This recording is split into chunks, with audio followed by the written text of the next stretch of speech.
Ulangi ya, saya tidak melarang berdoa, tapi saya melarang meminta. Karena berdoa sesungguhnya bukan meminta. Doa dalam bahasa Arab itu artinya adalah undangan. Jadi sebetulnya Allah itu senangnya diundang, diizinkan. Ya, beliau sudah menyediakan kekayaan tak terbatas, ya, inginnya diizinkan. Beliau menyediakan kesehatan yang tanpa batas, inginnya diizinkan. Beliau sudah menyediakan kegembiraan tanpa batas, inginnya diizinkan. Nah, kita semua ini berada pada taraf, ya, menghalangi izin itu. Sehingga ada sumbatan pada diri kita, dan itu membuat tidak mengalir ke dalam diri kita. Itu yang akan kita diskusikan. Lanjut kepada sharing yang tadi. Lalu saya memberikan alternatif. Bagaimana caranya, ya, supaya kita bisa selaras, ya, dengan sang pemilik semesta ini.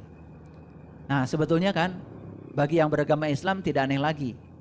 Ada ayat di Quran surat Ibrahim, ya, ayat yang ke-7, surat ke-14 yang berbunyi seperti ini. Wa id ta'adzana rabbukum la in syakartum la azidannakum wa la in kafartum inna adzabi lasyadid. Ini sudah akrab ya. Saking akrabnya kadang-kadang kita tidak tahu esensinya apa, gitu. Di sini ada dua kata yang penting. Satu, syukur. Dua, kufur. Ulangi ya. Satu, syukur. Yang kedua, kufur. Terus syukur itu apa sebetulnya? Terus bedanya apa dengan kufur? Syukur dengan kufur itu, ini dua kata yang opposite. Artinya berlawanan. Kalau kufur itu artinya tertutup, sedangkan syukur itu artinya terbuka. Sekali lagi ya. Jadi syukur itu sebenarnya adalah terbuka. Ya. Syukur itu artinya mengizinkan tadi. Ketika kita sudah mengundang Allah, harusnya kita mengizinkan Allah untuk bekerja lewat tangan-tangannya. Kadang-kadang kita sering lupa ya. Kita sudah berdoa kepada Allah, begitu selesai berdoa, ada orang yang ngajak bisnis sama kita. Langsung pikiran kita negatif, ya. Wah, saya nggak mau, takut gagal. Padahal itu tangan Allah yang datang akibat dari doa kita. Tapi kita tidak percaya bahwa yang datang itu tangannya. Malah kita mengusirnya jauh-jauh. Mohon maaf ya, kalau bisnis seperti itu saya nggak mau. Saya pernah bisnis yang sama, saya pernah gagal. Tuh. Padahal itu tangannya. Nah itu ya, mari kita periksa sekarang semuanya ya, secara general. Apa yang salah dalam kehidupan kita? Karena kalau itu, ya, kalau itu semua dipahami, saya jamin ya, yang dikatakan Allah itu benar. Karena apa? Karena syukur itu melipat gandakan. Coba ayatnya kan, ya. La in syakartum la azidannakum. Jika kamu bersyukur, pasti aku akan menambah. Jadi syukur itu menambah. Berarti syukur itu melipat gandakan. Sebaliknya, ya, wala in kafartum, inna adzabil lasyadid. Jika kamu kufur, berarti tertutup, maka pasti akan berkurang. Kan bertambah itu lawannya berkurang. Akibat berkurang, ya kita memandang kekurangan itu menjadi sesuatu yang memenderitakan kita. Maka disebut inna azabi lasyadid. Sebetulnya bukan Allah yang ngasih azab itu, bukan. Ketertutupan kita itulah yang telah menghentikan, ya, tambah dari Allah, yang terjadi adalah pengurangan. Nah, sekarang kenapa bisa menambah? Kenapa bisa mengurang? Lalu siapa yang menambah dan mengurang? Nah, kan selama ini kita menyangka seolah-olah, ya, yang memberikan alas rezeki itu. Karena kita punya keyakinan Allah. Si A rezekinya 1M, si B rezekinya 1 triliun, si C rezekinya 100 juta. Kan selama ini kita percaya kalau yang ngasih alas itu kan Allah. Percaya itu? Percaya apa tidak? Nah, kalau masih percaya itu, ya sudah, tidak akan ada yang berubah. Sama seperti begini, Bapak Ibu. Pernah dengar nggak kajian-kajian agama yang mengatakan bahwa, ya, dunia ini adalah penghalang seseorang untuk masuk surga. Pernah nggak? Pernah dengar gitu? Pernah dengar ya? Berarti sudut pandang kita terhadap dunia negatif apa positif? Ya selamanya kita tidak akan didatangi dunia. Karena kita punya pandangan dunia adalah penghalang masuk surga. Sudut pandang kita terhadap dunia ya sudah negatif. Terhadap harta, terhadap uang negatif. Nah bagaimana uang bisa bersahabat dengan kita? Sudut pandangnya aja sudah negatif. Yuk kita bongkar satu-satu ya. Kenapa saya ingin membagikan ini? Karena saya tidak mau lagi melihat ada banyak orang yang menderita karena kekurangan. Mau makan aja sulit, ya toh? Mau beli kangkung aja nggak ada uang. Kangkung aja tidak rindu sama kita, ya. Genyer aja nggak rindu sama kita, oncom aja nggak rindu sama kita. Padahal semuanya kan energi. Kita energi. Nah kenapa energi kok nggak rindu energi? Karena energinya tidak selaras. Kalau energinya positif yang dipancarkan oleh kita, oncom juga akan datang, kangkung akan datang, genyer datang, daun singkong aja menjauh, daun papaya aja menjauh, apalagi ikan, daging, tahu, tempe, wah udah pergi kemana gitu. Garam aja nggak betah di rumah kita. Nah ini kita bahas secara saintifik, ini kita bahas secara ilmiah, ya. Jadi hanya satu yang bisa melipat gandakan, ya, melipat gandakan apa saja, terutama yang positif, yaitu syukur. Ya, yang melipat gandakan penambahannya maksud saya. Ada lagi yang melipat gandakan pengurangannya. Apa itu? Kufur. Ya. Maka ini harus dipahami ayat ini. Nanti saya jelaskan ya urutannya dari awal. Kenapa Allah berfirman seperti ini. Kira-kira itu dulu ya pendahuluan dari saya. Supaya para sahabat semuanya punya dasar. Ya. Itu Kang Firman. Baik, keren para sahabat. Biar semangat, tepuk tangan sebentar. Baik, Ayah. Terkait ayat yang tadi surat Ibrahim ya ayat 7, bahwa ada dua kata di sana yang digarisbawahi yaitu syukur dan kufur ya. Nah, kalau berbicara syukur dan kufur, lepaskan dulu kufur ya. Kita bicara garis bawahi syukur dulu. Pertanyaannya begini Ayah, kalau syukur itu hanya sekedar ungkapan kata-kata, saya bisa bicara Ayah ke orang-orang, oh saya sudah bersyukur, alhamdulillah saya syukuran. Artinya kebanyakan orang itu syukur itu setelah mendapatkan kesenangan, setelah mendapatkan rezeki, baru dia mengungkapkan rasa syukur dengan kata-kata alhamdulillah ya. Nah, kaitannya dengan judul yang ini Ayah, sebetulnya apa yang dimaksud oleh Allah dalam ayat ini tentang syukur dan kebanyakan yang dipahami oleh masyarakat sama tidak sebetulnya Ayah? Ini syukurnya saja dulu Ayah. Jangan-jangan itu yang bikin mampet Ayah. Iya betul sekali, ini harus dibahas ya. Tapi saya lanjutkan dulu, tadi ada yang kepotong. Sharing dari Ibu Miske tadi itu. Jadi beliau itu mengubah cara mengungkapkan kata-kata kepada Tuhannya. Yang asalnya meminta, asalnya menjas Tuhan, apalagi mengatakan bahwa Tuhan kenapa suami saya dikasih stroke. Itu kan menuduh Tuhan. Berarti beliau itu saat itu menyangka bahwa stroke itu dari Tuhan. Nah ketika penyakit itu dialamatkan ke Tuhan, berarti Tuhan sumber apa? Sumber penyakit. Bagaimana kita bisa disembuhkan? Karena Tuhan kan bilang, aku bergantung sangkaan kamu. Kita menyangka Tuhan sebagai sumber penyakit, ya tidak akan sehat. Kayak gini deh, Kang Firman itu dituduh orang miskin. Tetapi setiap saya butuh Kang Firman, saya butuh sesuatu, minta ke Kang Firman. Kan berarti saya kan sudah melakukan tindakan yang berlawanan. Betul nggak? Berlawanan Ayah. Kata Kang Firman paling juga, kan saya orang miskin. Kenapa kamu minta pada saya? Minta saja pada orang yang kamu anggap kaya, kan gitu. Kira-kira kalau Allah itu bisa berkata, Allah juga berkata yang sama. Kan aku disangka oleh kamu sumber penyakit. Terus bagaimana aku bisa menyembuhkan Oke. suamimu, kan begitu. Padahal di Quran jelas dikatakan faiza maritu fahuwa yasfin. Apabila aku sakit, dia yang menyembuhkan. Jadi sakit itu buatan aku, tapi sembuh itu buatan dia gitu.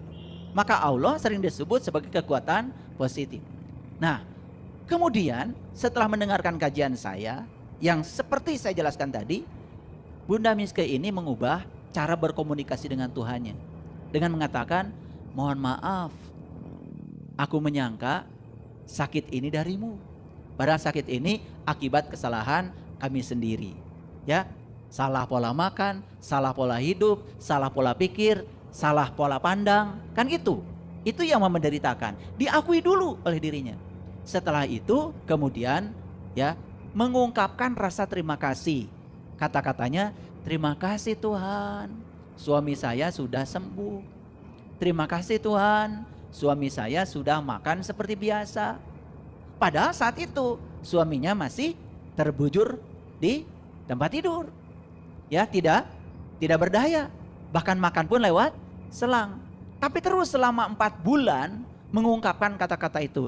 Terima kasih Tuhan, suami saya sudah sembuh. Terima kasih Tuhan, suami saya sudah makan seperti biasa.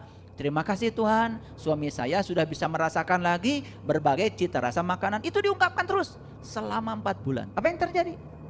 Tanpa ke rumah sakit, tanpa ke dokter, hanya di rumah, suaminya bisa sembuh. Bahkan sudah bertemu dengan saya. Dari Manado, Sulawesi Utara loh Manado itu. Jadi kalau terbang naik pesawat dari Jakarta ke Manado aja bisa 3,5 jam naik pesawatnya. Belum ke Bandung. Dalam keadaan belum sepenuhnya suaminya itu pulih, tetapi ya ada keberanian untuk pergi ke Bandung hanya berterima kasih kepada Tuhan lewat saya.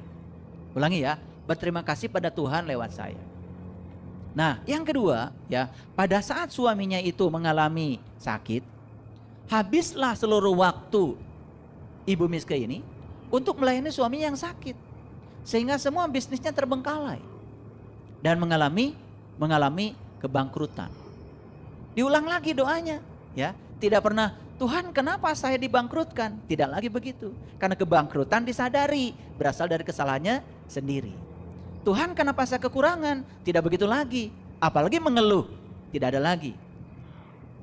Belum belajar banyak dengan saya. Hanya mempraktekkan doa yang sederhana. Diulang lagi, Tuhan terima kasih, omsetku sekarang 1 hari sudah 1 miliar. Diulang lagi, terima kasih Tuhan, omsetku setiap hari sudah 1 miliar. Padahal jelas-jelas dalam keadaan sangat kekurangan. Apa yang terjadi? Ya, omsetnya hari ini 200 juta. Ya, Lagi sampai 800 sekarang. berikutnya naik 400 juta. Ketika pergi dan ketemu dengan saya itu omsetnya sudah 800 juta per hari. Nah, dari situlah kemudian saya ditanya oleh tim IT, ngariksa besok judulnya apa? Kayaknya bagus kalau judulnya adalah merasa kaya sebelum kaya, menjadi kaya. Nah, kok bisa ya? Gimana bisa begini? Bagaimana penjelasan sainsnya? Bagaimana penjelasan Al-Qur'annya? Nah, penjelasan Al-Qur'annya sudah jelas, ya. Mohon maaf, kan Ibu Miske yang saya ceritakan itu keyakinannya juga Nasrani. Kitab sucinya bukan Al-Qur'an, ya. Nah, kalau kebenaran itu universal, artinya dari kitab suci apapun pasti sama. Walaupun menggunakan bahasa yang berbeda, beliau mengambil esensinya. Tidak benci pada Al-Qur'an, walaupun beliau keyakinannya berbeda. Ternyata karena universal, kan bisa menolong juga. Nah, sekarang kalau yang tidak berpedoman Quran saja tertolong, masa kita yang mengaku pedoman hidupnya Al-Quran gitu-gitu aja? Masa omsetnya 10.000 dan berkurang terus? Ini pengalinya malah pengurangan, bukan penambahan. Nah, ini yang mau saya sampaikan. Ini kan pengalaman nyata. Nah, pengalaman nyata ini Bapak Ibu terjadi pada banyak orang. Setiap hari saya mendapatkan tamu-tamu yang konsultasi privat dengan saya. Dan mereka itu banyak sekali bicara secara khusus, mendapatkan mutiara-mutiara kehidupan dari saya dan dipraktekkan ternyata luar biasa. Tentu saja saya sendiri sudah mempraktekannya. Karena saya bukan mau dikenal, bukan mau populer. Saya bicara di sini, saya ingin membagikan pengalaman saya. Barangkali pengalaman ini bermanfaat buat Bapak Ibu semuanya, buat saudara-saudara yang sedang menonton di live TikTok. Coba praktekkan ini, luar biasa. Walaupun ininya itu belum saya jelaskan semuanya. Jadi ya, merasa kaya sebelum kaya artinya apa? Bukan jadi orang sombong, sok kaya, bukan. Merasa itu adanya di dalam. Ya, itu sebabnya saya kasih tahu. Manusia itu punya 5 tubuh sebetulnya. Tubuh yang paling atas namanya tubuh spiritual. Yang kedua dari atas namanya tubuh intuisi. Yang ketiga namanya tubuh mental. Yang keempat namanya tubuh energi. Yang terakhir tubuh fisik. Jadi sebetulnya yang fisik ini kualitasnya sangat ditentukan oleh 4 tubuh yang di atas. Jadi kalau saya ditanya oleh Kang Firman tadi, ya, apakah kemiskinan, ya, keberlimpahan, atau sebut aja realitas, itu fenomena fisik? Bukan. Itu fenomena spiritual, fenomena intuisi, fenomena mental, fenomena energi. Ada yang tersumbat di atasnya sehingga yang ketampuhan buntut maungnya itu adalah fisiknya. Makanya banyak orang yang sakit, mohon maaf, makan obat penghilang rasa sakit. Apa yang terjadi? Sesaat sakitnya hilang, besok datang lagi. Sesaat sakitnya hilang, besok. Kenapa? Karena dikira sakit fisik itu adalah fenomena fisik. Padahal akarnya itu adalah fenomena spiritual, fenomena intuisi, fenomena mental, dan fenomena energi. Nah, yang atasnya tidak diutak-utik. Apa yang terjadi? Akan terjadi hal yang terus-menerus secara berulang. Nah gitu. Kalau begitu, judul ini bisa nggak diekstrapolasi? Apakah kita boleh merasa sehat sebelum sehat? Boleh. Apakah kalau kita boleh merasa kaya sebelum kaya, berarti kita juga boleh merasa sehat sebelum sehat. Dan saya saksikan ya, saya juga pernah, namanya manusia biasa ya, mengalami situasi di mana tubuh saya sakit. Dan saya praktekkan itu. Saya kalau sakit gak pernah memberitakan ke tetangga saya sakit. Saya juga kalau sakit tidak pernah memberitakan di grup. Ya, saya sedang di rumah sakit, saya sakit. Bayangkan grup saya itu puluhan ribu. Semua orang dapat berita sakit, semua orang berpikir saya sakit, bukan tambah sehat. Betul nggak? Karena semua orang berpikir saya sakit, malah saya sedang mengundang penyakit baru. Menarik ya, ya. Betul nggak? Ini hukum tarik menarik, ini energi. Makanya harus diperbaiki di level spiritualnya, level intuisinya, level mentalnya, level energinya. Jangan heran kan ada orang yang mengajarkan tentang 7 cakra energi dalam tubuh. Kemudian di treatment 7 cakranya supaya aliran energinya mengalir. Ya itu salah satu, ya. Tetapi kita harus tahu apa sih yang menyumbat aliran-aliran energi itu. Kenapa tersumbat? Nah, saya tadi ngasih celetukan sedikit. Bapak Ibu, ya. Selama ini kan kita sering menjadi anti dunia. Betul nggak? Kalau orang sedang sungguh-sungguh berkarya di semesta ini, kan kita sering usil. Kasihan ya Bapak Ibu itu menghabiskan seluruh waktunya untuk dunia, kan gitu. Betul nggak? Nah, coba lihat orang yang ngomong begitu, kaya apa miskin? Mohon maaf ya. Dia itu punya pandangan kalau ya dunia ini seolah-olah penghambat bagi dia untuk meningkatkan kualitas spiritual. Bisa nggak dunia ini dipandang sebagai bekal untuk peningkatan spiritual? Bisa apa tidak? Bisa. Bisa nggak Bapak Ibu, uang itu jadi sahabat kita yang dipandang sebagai alat sarana untuk meningkatkan kualitas spiritual kita? Bisa nggak? Yuk sekarang hapus pandangan kalau uang itu seolah-olah penghambat spiritual. Padahal kita mau belajar spiritual perlu uang. Coba Bapak Ibu mau datang ke Jelekong pakai bensin? Kan gak mungkin ngerampok kan? Pasti kan beli bensin dulu. Coba kalau gak ada uang buat beli bensin, gak ada di sini. Apalagi kita mau belajar pelatihan tingkat dunia, ingin bertemu dengan orang-orang yang hebat tingkat dunia. Saya dulu Bapak Ibu, kalau punya uang, saya tabung, ingin bertemu si A, si B, si C, katanya di negeri ini ada guru spiritual yang hebat. Saya datang. Saya menghabiskan uang miliaran untuk itu. Dan saya tidak mungkin menjadi saya hari ini kalau saya tidak punya waragatnya. Karena sudut pandang saya terhadap uang positif, maka uang jadi sahabat saya. Setiap saya mau pergi kemana, ada aja uang. Tapi mereka yang iri pada orang kaya, ya, usil pada orang yang berada, tidak bahagia lihat orang lain hartanya berlimpah, bahkan di sini benci, apalagi ingin menjatuhkannya. Saksikan orang seperti itu tidak akan pernah dirindukan oleh materi. Jadi dunia ini, ya, materi ini, ya, mau jadi positif, mau jadi negatif, itu terserah kita. Betul nggak? Yuk sekarang dengarkan kata-kata saya.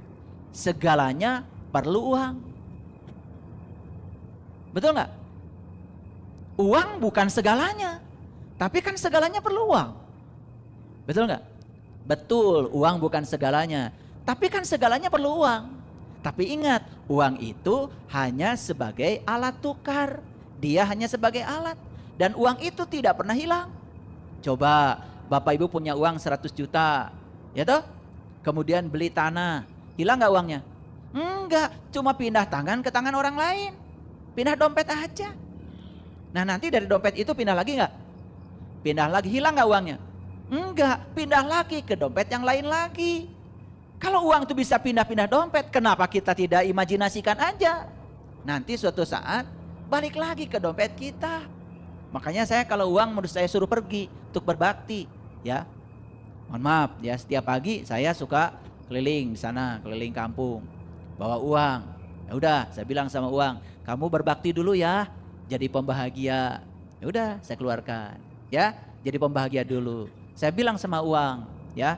Nah, kalau udah selesai membahagiakan, kamu balik lagi sama saya. Alhamdulillah, ajak ya teman-temannya. Gitu. Nah, karena uang itu energi.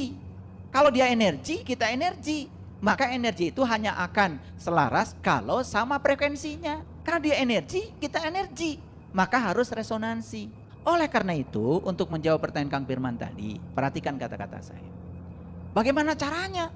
Supaya apapun, uang itu hanya salah satu saja.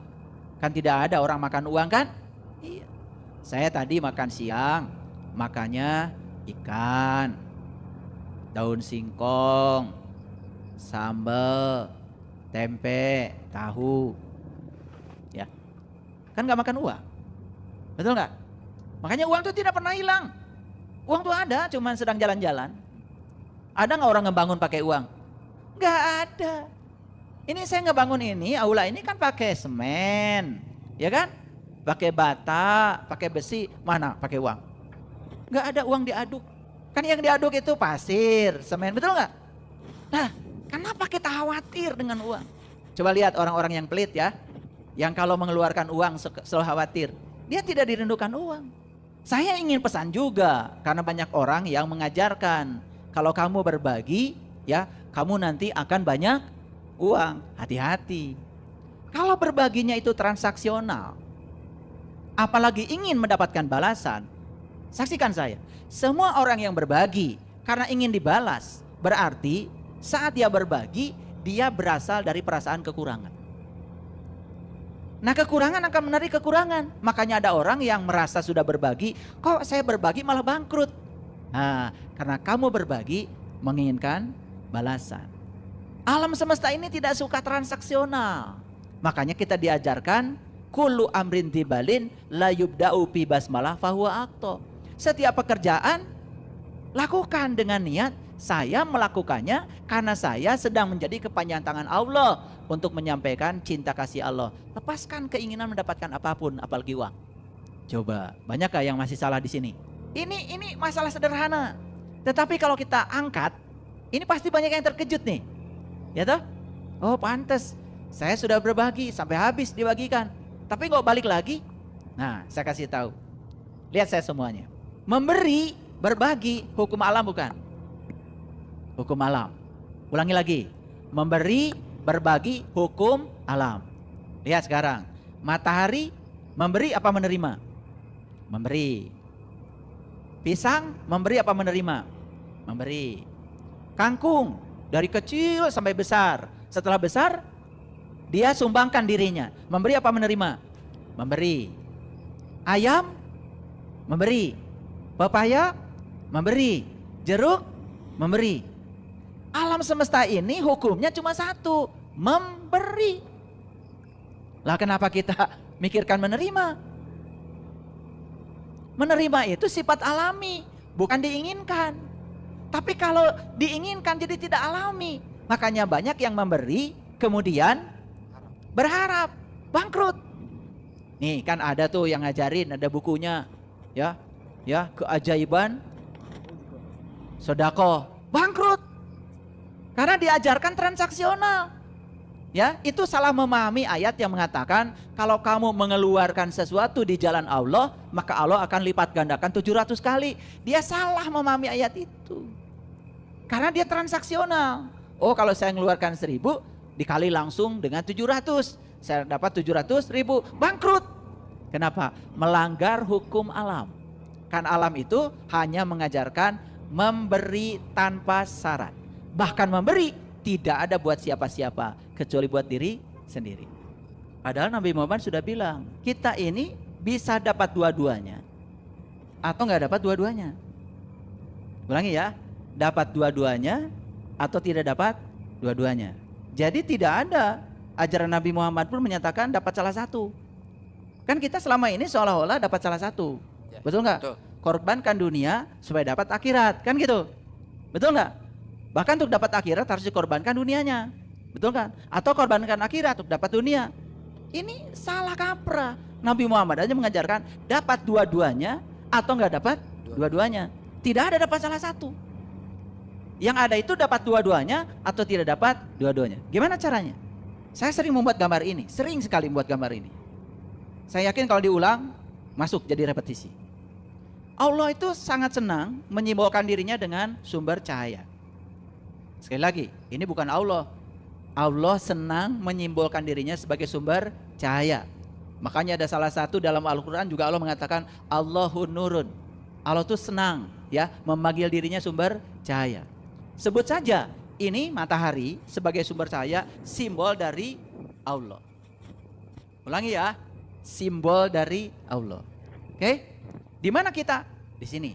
Kalau kita di situ, di mana bayangan? Di sini atau di sini? Nah, yang menjawab bayangan di sini berarti harus belajar lagi IPA. Berarti IPA SD-nya itu nggak lulus. Kan bayangan itu sebetulnya sinar yang terhalang oleh benda. Pasti di sini kan? Situ bayangan. Nah, ini Allah, inilah kita. Ini manusia. Manusia. Yang ini di Quran disebut dunia. Sebenarnya saya sudah jelaskan, dunia itu sebetulnya saat ini sebetulnya. Dunia itu bukan tempat sebetulnya. Dunia itu artinya saat ini. Makanya akhirat itu masa depan sebetulnya. Tetapi karena pokeb ini sudah akrab di kepala kita, kalau saya bilang dunia di kajian ini yang saya maksud adalah nih realitas gitu aja. Atau saya ganti aja deh dengan realitas. Ya, saya ganti aja dengan realitas. Realitas. Ya sesuatu yang gampang diraba, kelihatan, mewujud, sebutnya realitas. Oke? Supaya nggak ketukar-tukar. Nah sekarang lihat saya semuanya Bapak Ibu. Ini apa tadi? Allah. Ini manusia. Ini realitas. Nah di Quran dikatakan ya, innama dunya laibun walahun. Lahun sudah jadi bahasa Indonesia. Lahawak. Lahawak itu dari lahawun. Itu artinya sendagurau. Artinya bayangan. Ya, oke. Perhatikan saya sekarang. Bapak Ibu mau bergerak ke mana? Mau bergerak ke sini atau mau bergerak ke sana? Ke realitas atau ke Allah maksudnya ya? Ya, mau bergerak ke Allah, mau bergerak ke realitas. Dua-duanya ada risiko. Kalau bergerak ke Allah, mendekati cahaya, berarti dia akan dapat Allah, jelas. Sekarang saya mau nanya, apakah realitas ikut? Ikut. Dapat satu, dapat dua. Satu dapat Allah, dua dapat realitas. Oke? Nah, sekarang kalau bergerak ke kanan, dapat apa? Awas, ini kan bayangan. Memang kalian pernah bisa nangkap bayangan? Gak bisa. Gak dapat dua-duanya. Jadi kalau bergerak ke sini, Tidak dapat realitas, tidak dapat Allah. Jadi di dunia ini Bapak Ibu, manusia itu cuma dua. Ada yang dapat dua-duanya, ada yang tidak dapat dua-duanya. Tidak ada yang dapat salah satu. Kita tertipu aja, seolah-olah ada orang kaya gitu ya. Ya. Ada orang kaya, ya, dia dapat dunia gitu. Betul nggak?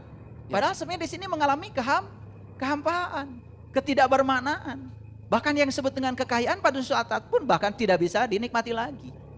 Bahkan dia habis waktunya untuk mengurusi kekayaan. Bahkan untuk tidur aja yang punya waktu. Jadi bukan kaya yang dimaksud bukan seperti itu, bukan ya? Bukan itu, bukan sekedar kekayaan secara materi. Kekayaan spiritual, kekayaan intuisi, kekayaan mental, kekayaan energi. Tetapi kalau yang 4 itu kaya, udah pasti fisiknya kaya. Nanti saya jelaskan ya bedanya orang yang kekurangan dengan orang yang berlimpahan. Jelas sekali sebetulnya, di dalamnya yang berbeda. Kalau kerja keras itu berhubungan dengan kekayaan secara fisik, harusnya semua orang yang bekerja keras sekarang kaya. Kenyataan banyak yang kerja keras dari pagi sampai sore nggak kaya-kaya. Betul nggak? Utangnya tambah banyak. Itu kan fenomenanya bukan fenomena fisik. Fenomena spiritual, intuisi, mental, dan energi. Ini yang tidak dipahami. Ulangi lagi, mau dapat dua-duanya, tidak dapat dua-duanya.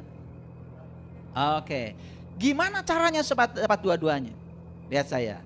1, ya, kita harus punya kesadaran kaya. Kesadaran kaya itu kan tadi, ya, belum ada hartanya, tetapi sudah merasa kaya.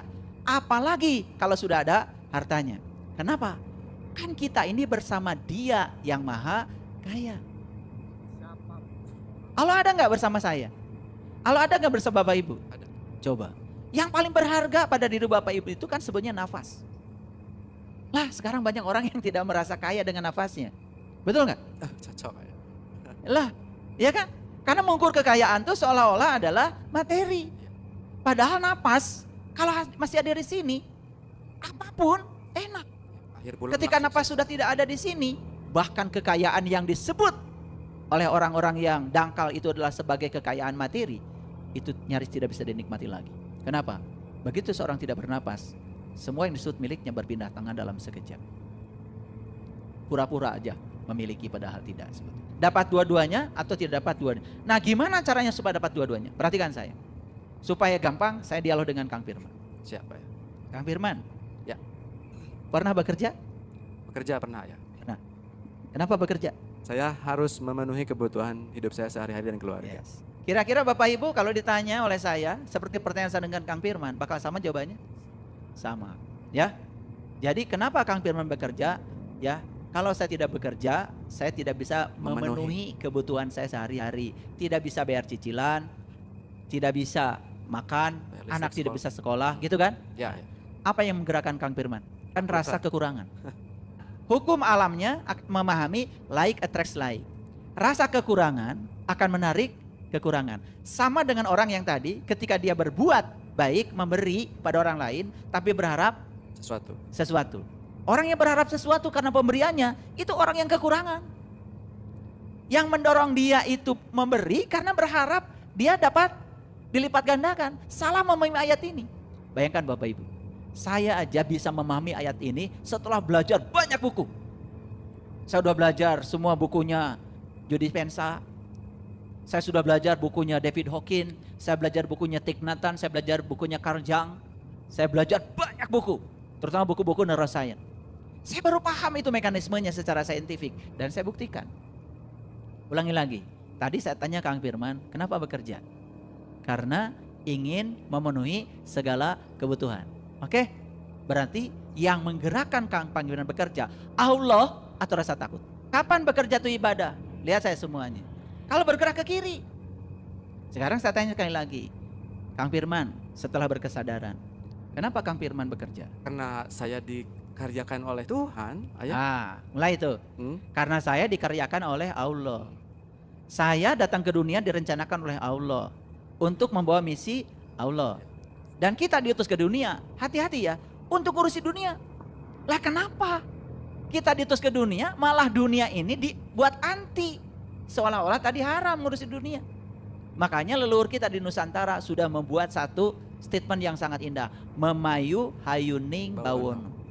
Kita datang ke dunia ini untuk mempercantik dunia yang sudah cantik ini. Jadi Tuhan sudah ngasih segala fasilitas di dunia ini. Tugas kita adalah dengan tangan kita, dengan otak yang cerdas ini, disuruh mempercantik dunia yang sudah cantik ini. Sudah cantik dunia itu, tapi Tuhan mengutus kita untuk dipercantik lagi. Coba, pergilah ke negara-negara beradab. Jalan-jalan kalian ke Eropa, ke negara yang peradabannya sudah maju, ke Beijing tuh, ke Cina, ke Korea, ke Jepang, ke Australia. Lihat, sama seperti kita, cuman diolah. Sungai tidak dikotori, jadi indah. Itu ada tangan-tangan manusia yang bekerja sebagai kepanjangan tangan Tuhan. Nah sekarang saya tanya lagi Kang Firman, kenapa Kang Firman bekerja? Karena saya yakin kalau saya datang ke dunia direncanakan oleh Tuhan.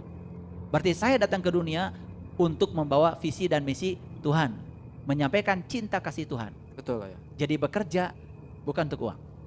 Saya gajiannya dari Tuhan. Ya teh? Kerja apa? Apakah boleh? Kang Firman dapat uang? Dapat. Saya PNS dulu, ya ketika saya ditanya oleh teman-teman, kok gaji kita sama, tapi mobil kita beda. Gaji kita sama, tapi kalau makan beda. Saya itu memang ada yang kurang baik dari diri saya. Karena saya itu tidak bisa makan di tempat yang kotor. Jadi saya makan harus mejanya bersih, harus Ya, sama seperti saya ya. ya harus bersih gitu. Itu. Ya itu. Ya. Jadi sebetulnya kan jangan-jangan Allah ya ngasih kepada saya kebiasaan seperti itu ya karena Allah sudah menyediakan fasilitasnya. Betul. Makanya saya pasti akan makan di tempat yang bersih dan mahal. Dan pasti Allah ngasih, tergantung kita percaya apa tidak. Tapi kalau kitanya tidak percaya, ya sudah, tidak akan terjadi itu. Kembali lagi, Allah bergantung sangkaan hambanya. Paham sampai sini? Nah, jadi Bapak Ibu, sekarang saya nanya lagi. Kang Firman pernah jualan? Pernah ya? Jualan apa? Jualan pupuk, jualan beras, jualan apa pernah ya? Beras ya? Hmm. Kenapa jualan beras? Banyak yang butuh ya. Oke, banyak yang butuh ya? Betul. Gitu. Supaya Kang Firman banyak uang? Tentu ya. Banyak uang. Tentu ya. Berarti yang dikejar Allah atau uang? Betul nggak? Ke kiri ke kanan? Ke kanan kan? Bisa nggak kita bekerja jualan berasnya begini? Saya yakin saya sedang dipakai oleh Allah untuk melayani orang-orang yang perlu beras yang bermutu dan harganya pantas. Makanya saya akan jualan beras yang bermutu tapi tidak terlalu mahal harganya. Di situ ada kasih sayang, di situ ada cinta. Dapat uang nggak Kang Firman? Dapat aja konten. Bergeraknya kemana tuh? Nah sekarang saya mau kasih tahu kalian. Silahkan kalian mengerjakan apapun, tapi tolong perhatikan. Mau ke kiri, mau ke kanan. Pastikan ke kiri. Kalau ke kiri, mau buka restoran, saya buka restoran. Saya percaya bahwa saya diberi talenta untuk bisa bikin makanan yang enak. Itu karena ini adalah misi Allah untuk saya. Maka ketika berjualan, saya ingin menyampaikan cinta kasih Allah kepada orang yang butuh makanan enak. Yang sibuk, yang tidak sempat makan, yang tidak bisa masak. Dapat uang nggak? Kemana bergeraknya? Kiri. Itu yang dikatakan dapat dua-duanya. Makanya di dunia ini ada orang yang nelangsa ya. Gak dapat Allah, gak dapat realitas. Ya cirinya kalau orang yang seperti itu tuh banting tulang. Tulang aja dibanting-banting. Kerja keras, stres, tidak merasa itu kan perasaan kurang terus mendorong. Kemudian jadi serakah, bahkan bisa mengambil yang bukan haknya. Ya, sebenarnya koruptor itu orang-orang yang kekurangan. Jadi cirinya gitu. Dan orang-orang yang bergerak ke kanan selalu membuat kerusakan di muka bumi ini. Merusak ekonomi negara, membabat hutan. Karena apa? Dia mengalami ketiadaan cinta. Dan syarat untuk kalian bergerak ke kiri, kalian harus punya cinta. Cinta yang dimaksud adalah kekuatan positif. Percaya bahwa Allah adalah sumber kekuatan positif. Yuk lihat saya semuanya Bapak Ibu. Bapak Ibu ini punya Tuhan yang sebenarnya. Atau Tuhan yang digambarkan oleh pikiran seperti yang digambarkan kebanyakan orang. Yuk kita sekarang perhatikan. Jangan-jangan kita selama ini menyembah Tuhan sebagai citra dan yang digambarkan oleh pikiran. Bukan Tuhan yang sebenar. Jangan-jangan kita selama ini pun berdoa kepada Tuhan yang digambarkan oleh pikiran, citra, bukan Tuhan yang sebenarnya. Nih saya kasih tahu, sepanjang kita tidak tahu dan kenal kepada Dia yang sebenarnya, kita selama hidupnya akan terus bergerak ke sebelah kanan. Contoh ini contoh sederhana ya. Dia mencari uang untuk bayar utang. Dan utangnya enggak selesai. Kenapa? Perhatikan saya. Like attracts like. Kata utang ada di otak. Dan utang itu frekuensi yang negatif. Makanya begitu ada kata utang di sini, apalagi takut tidak kebayar dan lain sebagainya. Ini sedang menarik energi yang sama ke sini. Akibatnya ada orang yang punya utang bukan tambah lunas, tambah besar utangnya. Karena kata utang menarik semua potensi-potensi dia untuk semakin berutang. Nah, padahal kalau dia yakin Allah yang Maha Kaya sudah menyediakan segalanya di alam semesta ini. Ya toh? Lalu kenapa tidak datang pada saya? Karena kita tidak mengizinkannya. Ada paradigma di kepala kita, ada doktrin, ada dogma yang menghalangi itu. Misalnya, ya, kita percaya pada omongan kebanyakan orang. Katanya kemiskinan itu adalah takdir. Ketika kita percaya bahwa kemiskinan diatur sama Allah, ya sudah, kita sudah menyangka Allah yang mengatur kemiskinan kita, yang akan berubah. Walaupun kita bilang Allah Maha Kaya, ya rojak, ya rojak, ya rojak, tetap aja malah salah ngucapan jadi ya rujak. Betul nggak? Iya, malah tambah amburadul. Jadi itu hukum tarik menarik. Kenapa saya bekerja untuk membayar utang, kemudian utang tambah banyak? Kenapa tidak diniatkan ya seperti ini? Saya bekerja untuk melayani Allah yang Maha Kaya, menyampaikan cinta kasihnya Allah lewat keahlian saya. Sudah, rasakan keberlimpahan. Kan bersama Allah. Seperti ibu yang tadi itu, yang omsetnya pengen 1 miliar. Dia kan cuma terima kasih ya Allah, omset saya sudah 1 miliar, padahal lagi bangkrut. Tapi kemudian perlahan naik, karena apa? Karena dia tidak meminta pada Allah, dia berterima kasih pada Allah, seolah-olah Allah sudah memberinya. Dan diluapkan di sini rasa terima kasih itu, dibenarkan oleh David Hawkins. Ternyata jantung kita ini sebagai pusat gravitasi emosional, dia memiliki kekuatan 5.000 kali lebih kuat daripada imajinasi. Jadi yang diimajinasikan di otak kita terhadap apa yang kita ingin, diberi emosi di sini, dan kita sudah merasakan seolah-olah itu sudah terjadi, menjadi kenyataan. Bahkan kita sudah melakukan berbagai hal dengan yang sudah terjadi itu, padahal baru di alam imajinasi. Dan kita betul-betul sudah menyatu dengan itu. Itu akan jadi realitas. Memang Bapak Ibu, mengubah ini saya juga perlu waktu bertahun-tahun. Mungkin banyak orang yang melihat, kenapa ya setiap ada orang mau jual rumah, kok bisa saya beli? Mungkin berpikir secara fisik kan, padahal tidak. Saya mengubahnya di dimensi spiritual saya, di dimensi intuisi saya, di dimensi mental saya, di dimensi energi saya. Jadi saya rasakan, saya pancarkan energi positif. Saya tidak mengatakan, nggak mungkin saya beli rumah itu. Tidak ada kata itu di diri saya. Apalagi mengatakan, uang dari mana? Kata uang dari mana? Itu sudah menegasikan Allah yang Maha Kaya. Lalu Allah akan mengatakan, katanya kamu bersama aku yang Maha Kaya. Kok keberadaanku di mana? Coba Bapak Ibu. Bapak Ibu mungkin ada yang pernah bekerja, acungkan tangan. Oke, acungkan tangan. Kerja ya, Mas, namanya siapa? Mas Denis. Kerja di mana Mas Denis? Di bagian apa? Ekspor, impor. Oke, ekspor, impor. Maaf ya Mas, dapat gaji? Dapat. Gaji. Senang dapat gaji? Alhamdulillah. Senangnya berapa hari? Senang ya dapat gaji? Oke. Kalau gaji itu tiba-tiba tidak ada, apa perasaan Mas Denis kira-kira? Bingung ya? Bingung. Sekarang pertanyaan berikutnya. Kalau gaji tidak ada, Allah masih ada nggak? Masih. Kok bingung ya?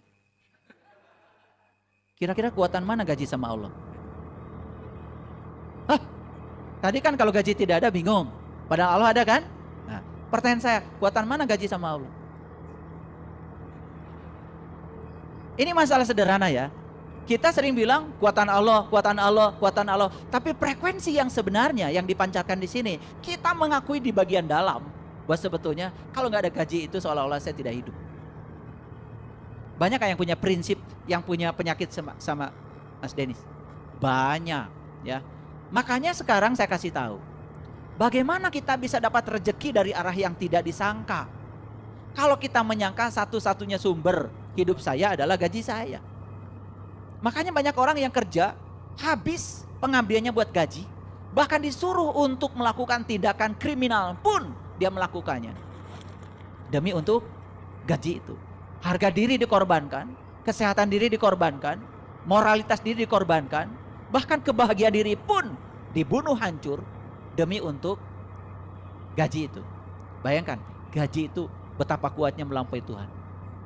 Tapi kalau kita lagi begini ditanya, siapa Tuhanmu? Gak ada yang bilang gaji. Pasti bilang Tuhannya adalah Allah. Coba dengerin ya kata-kata saya. Sesuatu yang disebut Tuhan itu kan sesuatu yang tanpa batas. Yang punya kekuatan yang tanpa batas yang bisa dipercaya. Tapi Allah yang ada dalam diri kita nyaris tidak dirasakan gitu keberadaannya. Tapi gaji itu begitu besar kekuatannya. Bahkan saya memperhatikan ya, kalau saya kan PNS-nya nakal, pensiun duluan. Padahal teman-teman saya ya mau pensiun itu stres. Padahal umurnya udah masuk. Nih kalau dosen umur 65 mau pensiun itu biasa wajahnya itu kelihatan beda. Kayak menjelang mati lah begitu. Saya ini pensiunnya 65, bisa sampai 70. Dan saya mengambil pensiun dini di usia 58 tahun. Ketika ditanya saya, kenapa Anda pensiun? Ya saya ingin jalan-jalan. Udah cukup kan pengabdian saya di kampus. Karena menurut aturan PNS itu yang penting sudah di atas 30 tahun. Sudah selesai. Ya, dan saya tidak ada sedikit pun khawatir karena gaji saya berkurang, tidak. Karena saya percaya, wa may yattaqillaha yaj'al lahu makhraja wa yarzuqhu min haitsu la yahtasib. Saya jadi PNS pun tidak pernah saya menyangka kalau hidup saya adalah gaji saya. Boleh ditanya ya sama istri saya kalau nanti ketemu kalian. Ya, sejak saya PNS, waktu saya menikah, ATM saya langsung diserahkan pada istri saya. Dan saya tidak tahu gaji saya di PNS berapa, naiknya berapa, nggak pernah lihat. Saya kerja aja. Tidak pernah memikirkan uangnya berapa, tunjangannya berapa, nggak pernah. Saya punya kebutuhan, ya wa yarzuqhu min haitsu la yahtasib. Coba bayangkan ya, gaji cuma segitu-gitunya, ya. Dan kita menyangka nggak ada lagi yang lain selain itu. Udah jadi Tuhan bukan? Ya. Udah jadi Tuhan. Bagaimana bisa mengatakan wa yarzuqhu min haitsu la yahtasib? Begitu kita menyangka yang menghidupi saya adalah satu-satunya yang bernama gaji, tidak ada yang lain. Semua ditutup oleh pikiran saya. Berarti yang tidak mengizinkan Allah atau pikiran kita. Tuh, tapi kita nyangka Allah. Wah, udah banyak kalian tuh salah sangkanya sama Allah. Pantesan susah. Betul nggak? Mau beli jaket aja nggak kebeli ya. Baru jaket karena bekas lagi, bekas orang. Nah, perhatikan sekali lagi. Dapat dua-duanya, nggak dapat dua-duanya. Clear ya pertanyaan? Clear ya, clear. Silakan. Ada yang mau bertanya silakan. Baik, para sahabat di studio, saya izinkan ada dua Ya, dulu. Baik, ini, Bapak, ayah, silakan maju ke sini, Ayah. Maju sini biar suaranya masuk di rekaman. Silakan, Ayah. Perhatikan saya sebelum penanya menyampaikan pertanyaannya. Dengarkan setiap statement saya. Karena setiap statement saya itu pengalaman saya. Ya. Bukan teori-teori bodong yang diajarkan pada orang dan saya belum membuktikannya. Ya. Oke, silakan. Ayo. Assalamualaikum warahmatullahi wabarakatuh. Waalaikumsalam Terima kasih, Ayah. warahmatullahi wabarakatuh. Ini teman-teman saya kan banyak ya, terutama orang-orang yang pekerja ya. Di situ ada namanya shift 1, shift 3, shift 2. Dan saya itu disuruh kerja, saya nggak mau. Orang lain tidur, ini kerja. Itu di shift 3. Nah, saya mau tanya, sebetulnya mau tanya tuh, dia selalu menjawab gini, meskipun kerja malam, itu kan ibadah untuk memenuhi kebutuhan. Kenapa kebutuhan keluarga? Kalau tidak bekerja kan dosa. Seorang suami tidak bekerja karena apa? Tidak mau bekerja. Nah, pertanyaan saya ingin lebih jelas yang dikatakan kerja itu ibadah meskipun malam. Cuman itu aja ya. Ya. Assalamualaikum warahmatullahi wabarakatuh. Ya, luar biasa. Ini pertanyaan dari pengalaman ya. Baik, perhatikan saya. Ada yang menarik tadi. Kalau saya nggak kerja sebagai suami, dosa. Berarti dia kerja digerakkan oleh rasa takut. Takut masuk neraka. Makanya hasilnya pasti neraka terus. Like attracts like. Jadi dia berarti tidak happy dong bekerja. Betul nggak? Padahal kita ini bisa happy setiap saat. Saya sering bilang ke teman-teman saya kalau di kampus ngobrol dengan saya, lihat Pak saya tuh tenang aja, tanggal 1 saya tiap hari. Banyak yang belum mengerti, tanggal 1 saya tiap hari gitu. Ya, karena saya tidak pernah menunggu. Saya lihat ya teman-teman itu layu tanggal 15. Betul nggak? Rasanya menunggu tanggal 1 sudah luar biasa. Tanggal 1 tiba pun umurnya kan cuma beberapa hari. Tanggal 3 udah layu lagi. Betul nggak? Karena cicilan. Bahkan merasa saat terima gaji itu seolah-olah tidak terima gaji, padahal gajinya udah diambil duluan. Ya toh? Ya, jadi menarik tadi, ya. Apa sih yang disebut dengan bekerja itu ibadah? Ini saya kasih tahu. Kalau kita bekerja, ya, menjadi kepanjangan tangan Allah untuk menyampaikan cinta kasih Allah lewat peran kita. Ya. Dan tidak ada yang menggerakkan kita kecuali Allah. Ibadah. Tapi kalau bekerja takut dosa, takut neraka, takut kekurangan, perhatikan saya. Itu yang menggerakkan semuanya bukan Allah. Semua yang menggerakkannya selain Allah. Yang dirangkum oleh satu kata yang sangat luar biasa, rasa takut. Betul nggak? Kalau kita bekerja digerakkan oleh rasa takut, sudah jelas tidak akan ada berkelimpahan. Makanya coba perhatikan, mohon maaf ya. Kan yang terjadi kekurangan terus. Makanya kita sangat mudah sekali terjebak tawaran-tawaran yang menggiurkan yang akan merantai kita. Ada yang namanya bank itu, bank ini. Ada yang namanya pinjaman online yang kemudian akan menjerat. Dan itu kan potensi kita semakin terjerat. Sekarang berapa banyak rakyat Indonesia yang terjerat itu? Karena pada saat mengambil pinjaman itu pun tidak berpikir bayarnya mau dari mana. Betul nggak? Itu namanya judi. Judi itu membiarkan diri kita terombang-ambing dalam ketidakpastian. Itu judi yang haram tuh itu. Tidak ada yang pasti. Padahal bisa nggak dipastikan? Saya gajinya mau berapa sebulan? Bisa nggak? Bisa. Dan saya sudah menentukan pada diri saya. Saya sebulan gaji saya harus segini. Bisa? Bisa. Tapi saya harus menciptakan pekerjaan sendiri. Menciptakan sistem sendiri. Waktunya juga tersendiri. Karena kalau saya kerja di orang, kan saya tidak bisa. Gaji saya pengen berapa? Nih kalau kerja di orang, satu, waktu kita jelas milik orang. Yang kedua, kita harus ikut aturan orang. Walaupun melanggar hati nurani kita. Yang ketiga, mohon maaf, penghasilan kita ditentukan oleh orang. Dan yang terakhir yang berbahaya, kita tidak punya masa depan. Karena kita setiap hari menghabiskan waktu untuk menyiapkan masa depan orang. Makanya apa? Kita tidak punya masa depan. Makanya ketika saya ditanya, kenapa saya bukan berarti saya tidak happy menjadi PNS, menjadi dosen. Saya nikmati. Toh saya juga tidak memikirkan gaji saya. Setelah saya selesai 31 tahun masa pengabdian saya, sudah selesai. Saya mencari area lain yang jauh lebih luas untuk saya bisa mengabdi. Karena saya percaya Allah yang Maha Pengasih, Maha Penyayang akan menggunakan saya untuk tujuan yang jauh lebih luas lagi. Kalau kita percaya. Ternyata apa yang terjadi? Gak ada masalah pensiun. Yang masalah itu kan pikiran kita. Karena ada rasa takut. Kalau gak ada rasa takut gak ada masalah. Asik gak Bapak Ibu kalau ini dibuka rahasianya? Yuk sekarang dibuka sedikit-sedikit ya rahasianya. Ada nggak di antara Bapak Ibu di sini yang berbagi ingin masuk surga? Ada nggak? Bersedekah. Ada? Ya, ada. Berarti kan transaksional. Betul nggak? Berarti kan ini dapat balasan. Semua yang ingin dapat balasan pasti digerakkan oleh rasa kekurangan.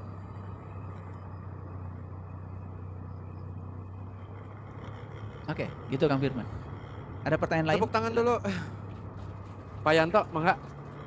Silakan. Ini belum pakai ayat-ayat, saya belum pakai Belum ayat-ayat. maju ini slide. Slide-nya belum maju dari tadi. Siap, siap Pak ya. Mangga Pak Yanto, silakan. Assalamualaikum warahmatullahi wabarakatuh. Waalaikumsalam warahmatullahi wabarakatuh. Terima kasih atas diberikannya waktu. Yang saya cermati itu manusia menuju Allah itu ya. Kita ini manusia kan energi, Allah itu juga energi. Nah untuk menyelaraskan kita ke sana itu gimana caranya? Segitu aja ya. Oke. Siap, keren. Tepuk tangan. Pak Yanto, keren. Mangga kasih ke panitia. Perhatikan saya. Ini pertanyaan kelihatan sederhana. Tetapi ini pertanyaan tentang keselarasan. Selaras itu berarti tidak melawan. Selaras itu berarti tidak bekerja keras. Selaras itu berarti mengikuti arus. Itu selaras. Ya? Oke. Yang pertama, tadi saya sampaikan. Coba miliki dulu dalam diri kita kesadaran kaya. Kesadaran kaya itu maksudnya, ya ketika kita memiliki kesadaran kaya, kesadaran berkelimpahan. Pernah nggak melihat orang yang berkelimpahan? Pelit nggak?